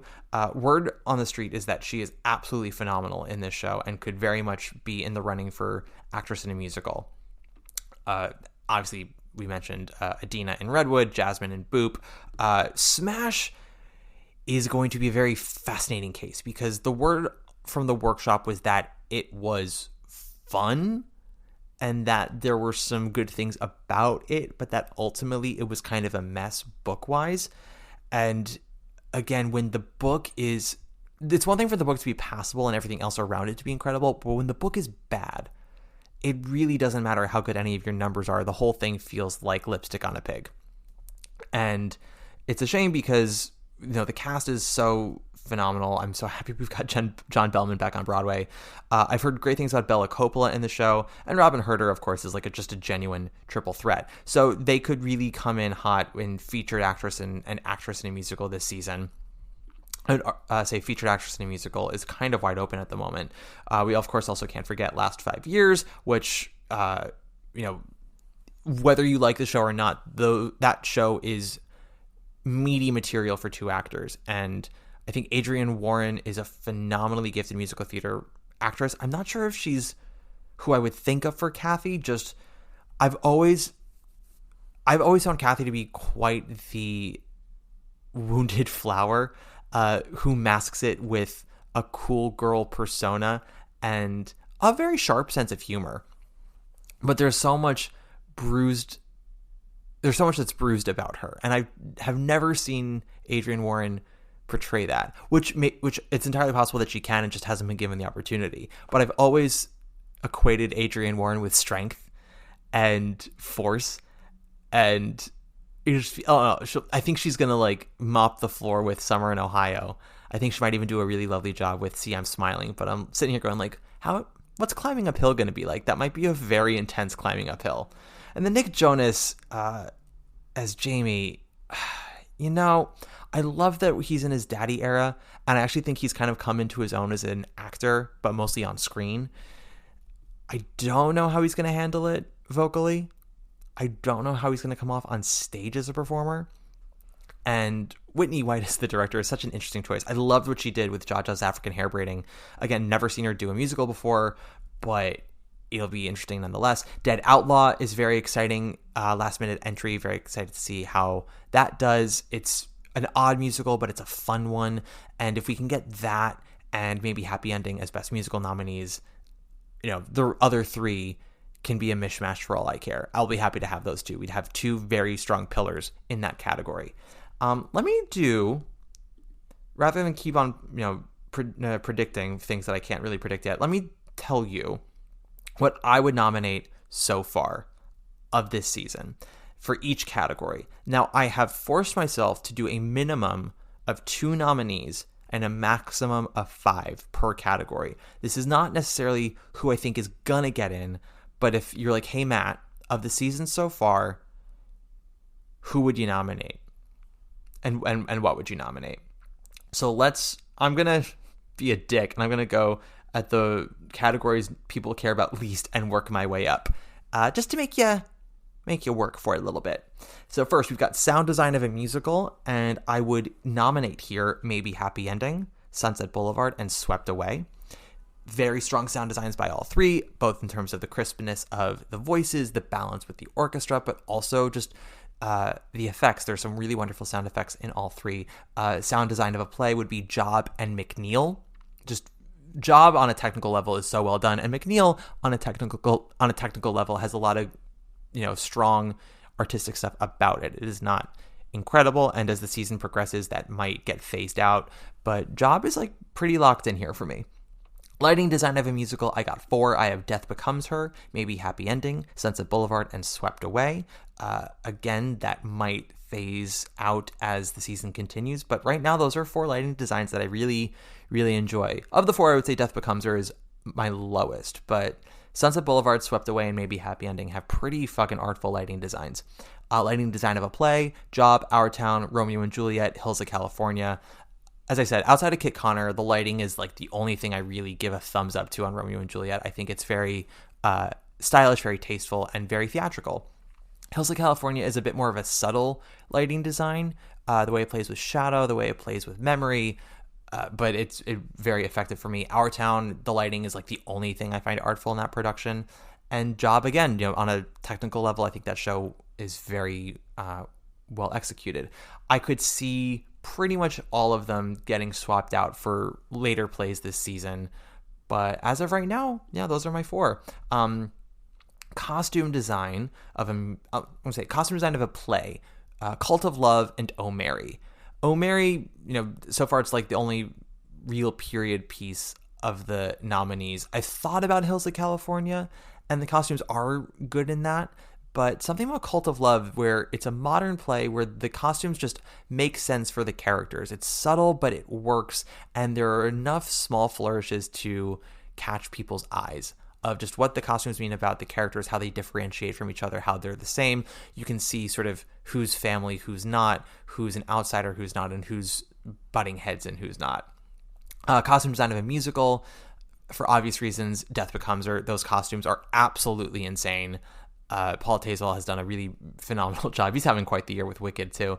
Gypsy, the costumes in Gypsy are not incredible, but there are some that are really well done. I actually like everything that they give Audra. I think it's a great blend of being flattering to her as the star while also making sense for the character of Rose, of her financial situation, of her own taste level, of the time period she's in. The big caveat I have is I don't find that any of Louise's gowns as Gypsy to be all that great. They're not terrible, but I found that even Benanti's costumes in the Patty production to be more creative than these. And it's a shame because those are the costumes that I feel like every costume designer who comes onto Gypsy is like, yeah, that's what I'm excited to do. And they were sort of the biggest letdown for me.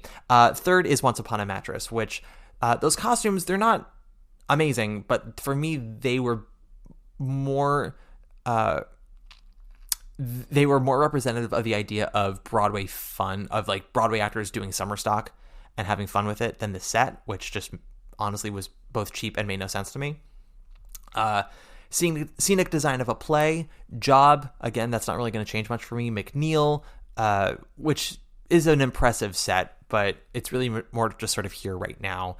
Eureka Day, which I would love it if this still got set design, a nomination for that by the end of the season, because it's not like a super spectacular set. It's just so accurate and so descriptive. Like, it has so many small details that I highly recommend if you go see Eureka Day and you are maybe not sitting in the first couple of rows, get there a little early so you can look at the set up close.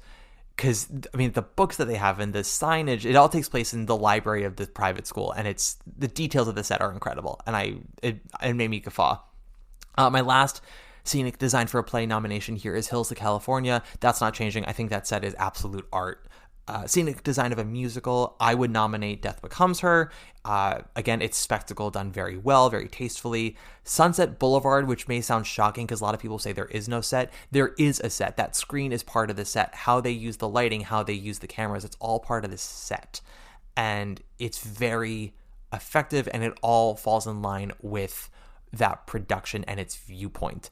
Are there technically more set pieces in something like Gypsy? Yes, but I think that Sunset Boulevard is so locked in with its vision that on a technical level, I think everything is well played. And this is not me giving it like an extra nomination for fucks and giggles, because I'm not giving them a costume nomination. Those costumes totally, again, fall in line with the viewpoint of the show, but they're not enough to make you go, oh yeah, throw them another one.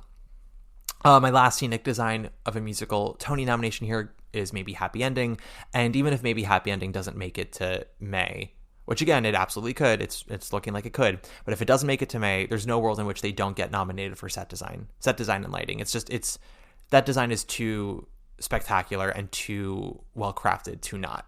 Honestly, it's my favorite to win at the moment. Next up, we have Best Orchestrations, which I would nominate Maybe Happy Ending. It's, a small band, but it's very, has so much character to it.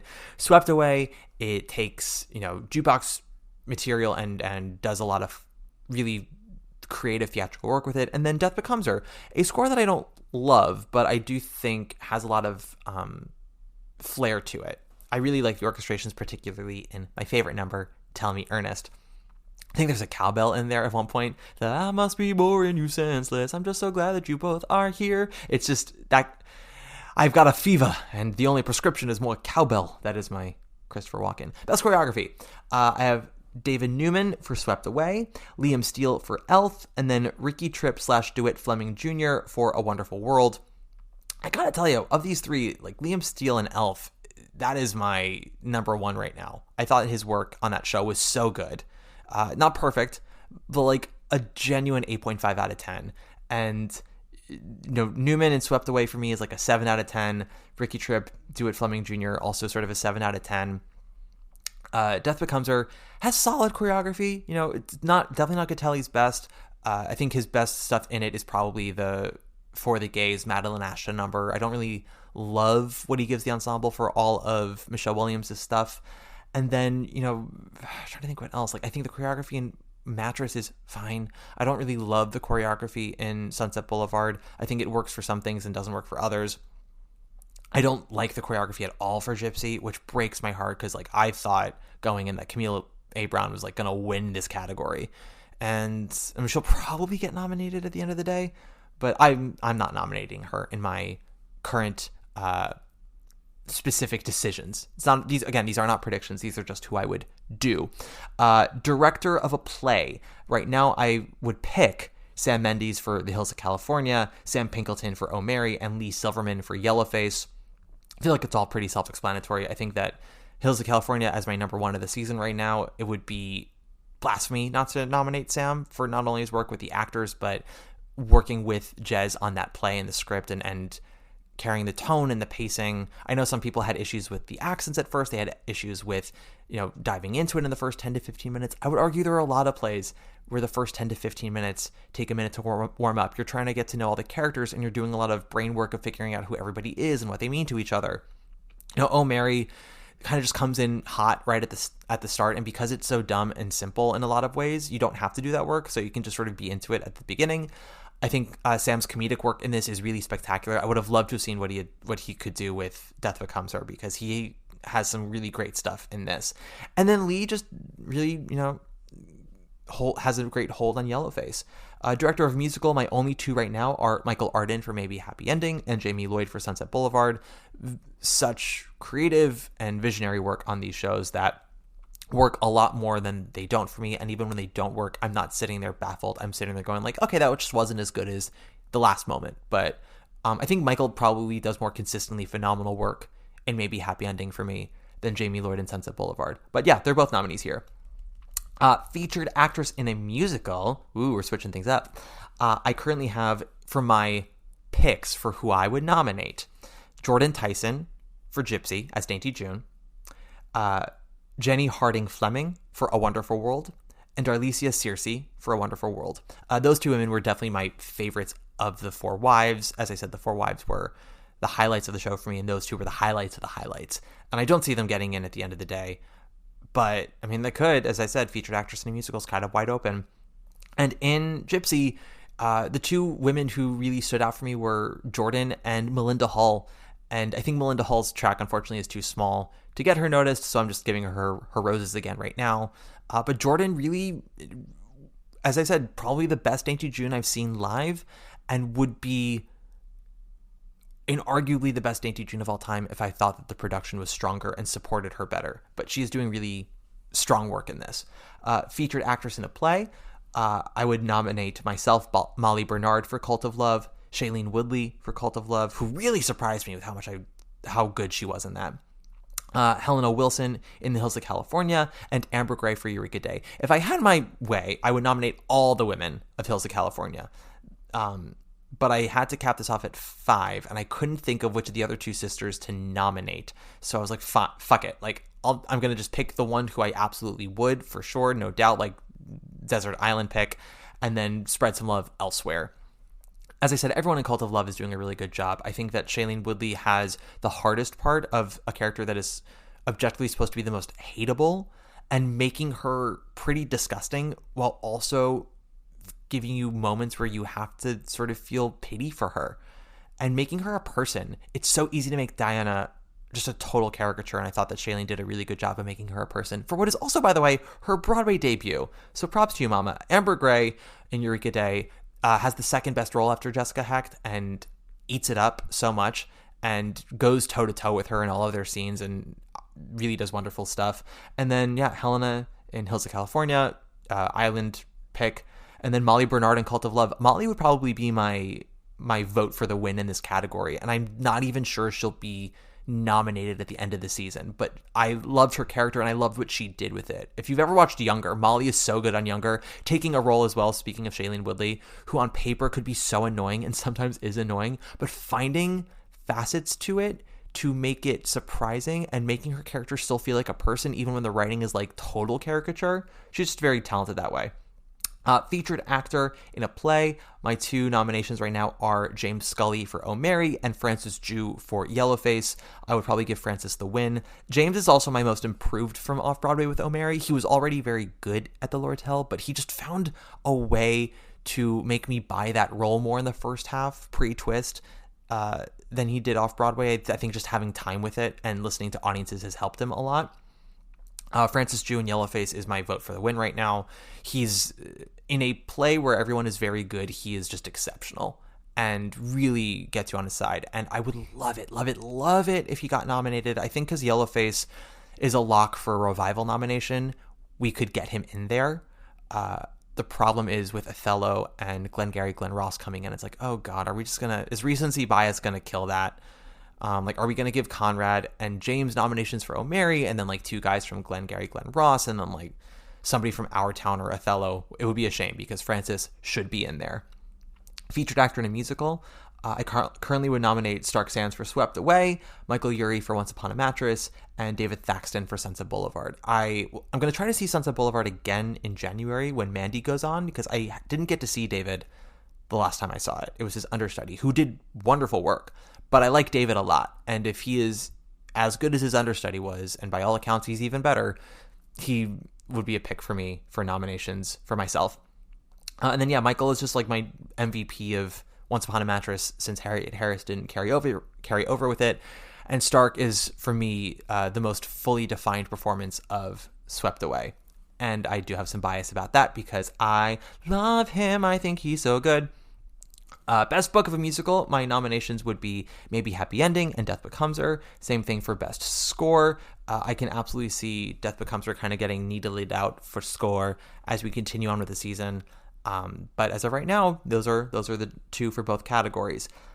Best actress in a play, I am choosing Laura Donnelly for Hills of California, who is right now who I would vote for to win, followed by Jessica Hecht and Eureka Day, who is really just kind of sopping it up post-COVID, y'all. Like this summer 1976, which she was so delightful in. I also saw her in Admissions at Lincoln Center Theater a few years ago. She's doing a really good job of doing the nonprofit route. And then Sydney Lemon for Job. All three so good. And I think all have a shot at getting nominated. I mean, we'll be honest, from everything I understand, Sarah Snook is coming in at the end of the season and just collecting all of the hardware for Dorian Gray. But right now, these are my three. Actor in a play, I would do Kit Connor for Romeo and Juliet, Cole Escola for O'Mary, Peter Freeman for Job, and Daniel Day Kim for Yellowface. I probably would vote for Cole for O'Mary. I think for Kit to succeed as well as he does in Romeo and Juliet when everything else fails is so impressive that I wonder if I would vote for him. And I don't think that Peter Friedman's getting nominated for Job because, again, the category is so packed. We've got George Clooney coming. We've got Denzel Washington and Jake Gyllenhaal. I honestly think Jim Parsons has a better shot at getting nominated over Peter, which is a shame because Peter, I think, is better in Job. And then Daniel Day Kim, I think, also is probably going to get pushed out at the end of all of this. And he is very good in the show. I mean, Francis, for me, is the show. But Daniel takes a role that is pretty much meant to sort of be the straight man glue and really has a lot of personality involved in it. It's a hard part to play. Actor in a musical, my three nominations are Darren Criss for Maybe Happy Ending, Tom Francis for Sunset Boulevard, and Gray Henson for Elf. Hot take, I would fucking vote for Gray, who is doing such a good job. It's so hard to do what Gray is doing. And part of it is that the role just fits Gray like a glove. But, you know, Tracy Turnblad fit Marissa Jarrett Winokur like a glove. And she won. I don't think it's a dig to say that a role just fits somebody. Because when it works, it works. And you can't deny it. I think without Gray, this revival of Elf would not be nearly as successful as it is, as we've seen before. Actress in a musical, my four at the moment are Megan Hilty for Death Becomes Her, Jennifer Simard for Death Becomes Her, Nicole Scherzinger for Sunset Boulevard, and Helen J. Shen for Maybe Happy Ending. Yes, that means I do not include Sutton for Once Upon a Mattress, who I think is solid in Mattress, but it's by no means my favorite Sutton performance. And yes, I'm not including Audra in Gypsy. At the performance I saw, it is nowhere near Audra's best. I look forward to hopefully seeing it again and seeing how much she's improved, because if she has improved as much as it has been implied, then yeah, I'll totally put her in the 5. It's not the singing. 85% of the time, she sings it pretty incredibly. It was sort of the everything else of it. Then we have... Oh, and also for my vote for this, I would definitely vote for Jennifer.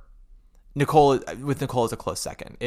But Jennifer is doing the Lord's work in Death Becomes Her. And again, it's a comedic performance, so people don't take it as seriously, but she is giving a star performance that is tailor-made to her and just eating everything up. And it's wonderful to see.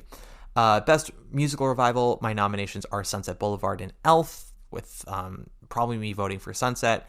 Play revival is Yellowface and Our Town. Our Town is only in there because the only other two options were Home and Romeo and Juliet. And we're not doing that. We're voting for Yellowface right now. Best musical, my two nominees are Maybe Happy Ending and Death Becomes Her, with my vote going to Maybe Happy Ending. Best play, we've got a nice full 4 here. We've got Cult of Love, Oh Mary, The Hills of California, and Eureka Day. Obviously, Oh Mary is the one that would win if the Tonys were to vote right now, but my vote goes for Hills of California. And luckily, I do think that both of those plays are getting in at the end of the season. So that's kind of it for right now, guys. I don't have much else to say. It's been an interesting year so far. Somebody asked, trends I've been seeing or thoughts I've mostly had. I think it's been a little touch and go this season. I was very excited to see how, it was going to shape up. It looked really exciting from the outset when, they announced Sunset coming in, when they announced Audra and Gypsy, and, they announced Death Becomes Her coming in, and all of these wonderful things. There have been more surprises for me of disappointment and surprises of quality.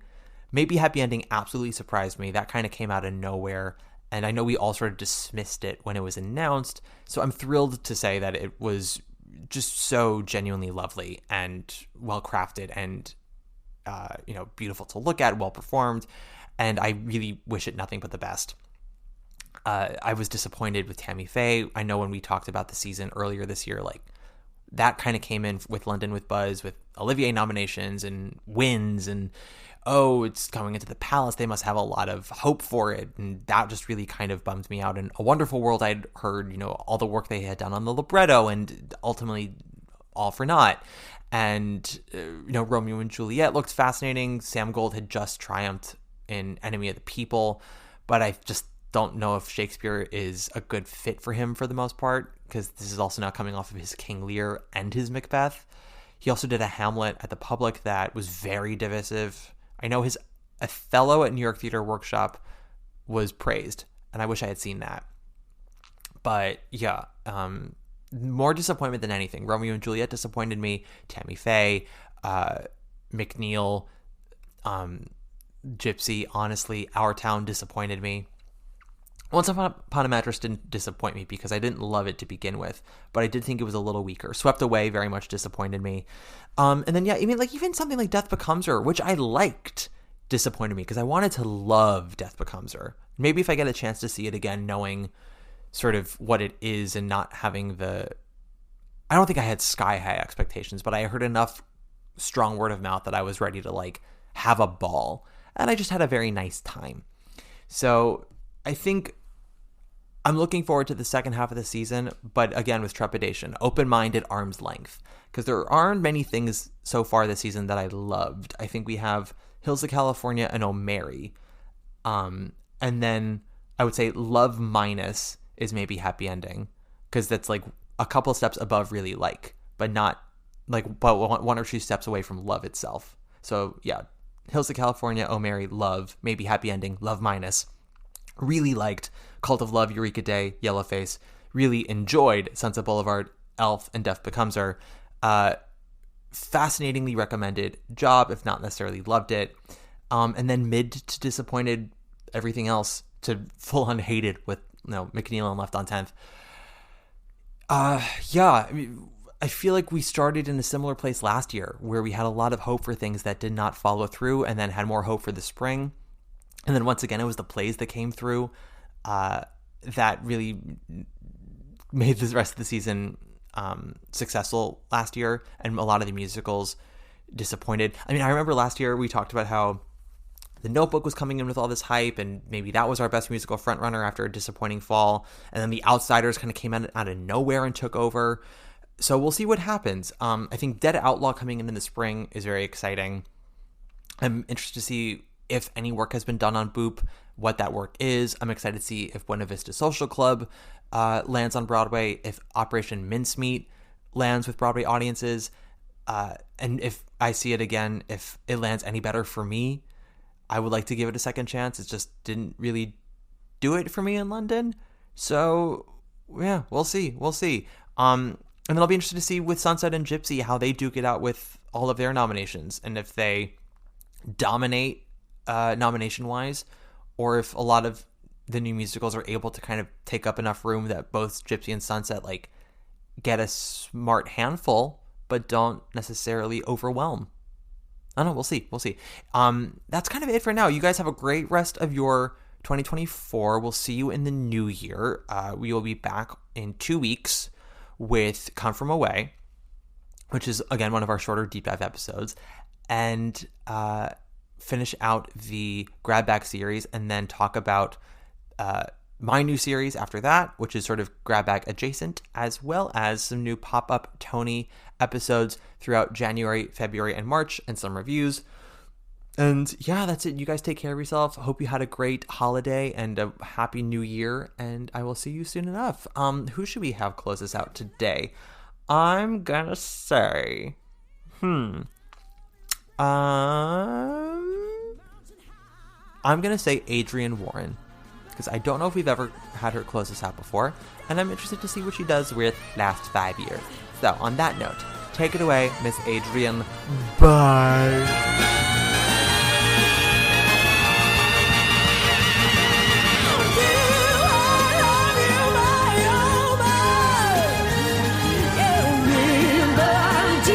Mountain high.